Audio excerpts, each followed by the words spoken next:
નમસ્કાર, હું મયુર મહેશ્વરી, અધ્યક્ષ કચ્છ જિલ્લા આંતરરાષ્ટ્રીય ભીમસેના.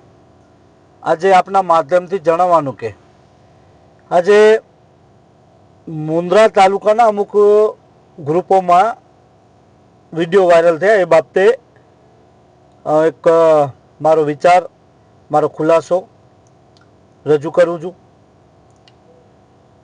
કે જ્યાં એક મેસેજ પણ વાયરલ થયો છે. સાથે સાથે તે બાબત ખૂબ જ ગંભીર કહેવાય.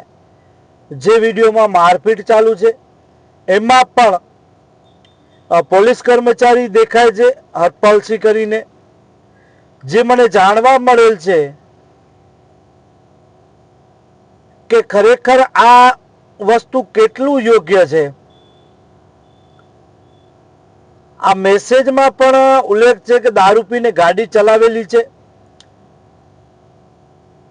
તો આ બાબતે મારી પશ્ચિમ કચ્છના એસપી સાહેબશ્રી તેમજ આઈજી સાહેબશ્રીને અપીલ સાથે વિનંતી કરું છું, માંગણી કરું છું સાહેબશ્રી પાસે. સાહેબશ્રી પોઝિટિવ છે, લોકોની વચ્ચે, લોકોની સાથે અને લોકો માટે જ કામ કરે છે.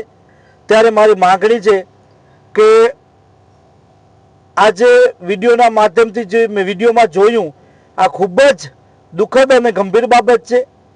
જે મારપીટ થઈ રહી છે એમાં પણ પોલીસ કર્મચારી ઉપર, જે હરપાલસિંહ કરીને છે એમના ઉપર આક્ષેપો થાય છે. એ પોતે આ વિડીયોમાં દેખાય છે. તો આ કેટલું યોગ્ય છે? ગુજરાત પોલીસનું પણ ક્યાંક ને ક્યાંક નામ ખરાબ થાય એવું છે. જો કદાચ પોલીસ ઉપર ખોટા આક્ષેપો થતા હોય તો આની તટસ્થ તપાસ થવી જોઈએ. કારણ કે ગુજરાત પોલીસ તેમજ મુન્દ્રાની પોલીસ અને તેમજ કચ્છની પોલીસ, પશ્ચિમ કચ્છની પોલીસ રાત દિવસ મહેનત કરતી હોય અને આવા જ્યારે બનાવો બનતા હોય, દારૂ બાબત હોય કે અન્ય કોઈ બાબત હોય, અંગત બાબતથી જો કદાચ કોઈ પણ આવો બબાલ થઈ હોય અને આમાં આક્ષેપો થતા હોય તો એની તટસ્થ તપાસ થવી જોઈએ. અને આમાં જે પણ કોઈ ગુનેગાર હોય એમની સામે કાર્યવાહી થાય.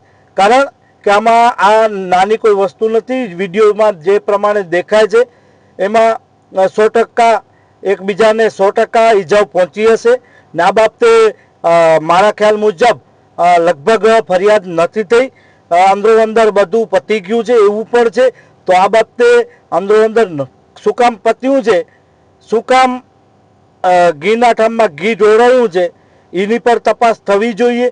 આમાં શું રંધાઈ રહ્યું છે? કારણ કાંઈક મોટી બાબત કહેવાય.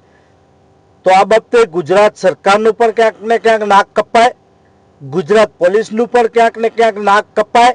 જો કદાચ આમાં પોલીસ કર્મચારી ઇન્વોલ્વ હોય અને આવી હરકતો થતી હોય, ગાડીને નુકસાન થયું છે, આપણે જોઈ શકીએ છીએ વિડીયોમાં. તો એ ગાડી કોની છે, શું કામ આ બાજુ બબાલ થઈ છે, એની તટસ્થ તપાસ થાય એવી હું પશ્ચિમ કચ્છના એસપી સાહેબશ્રી તેમજ આઈજી સાહેબશ્રી પાસે વિનંતી સાથે માંગણી કરું છું.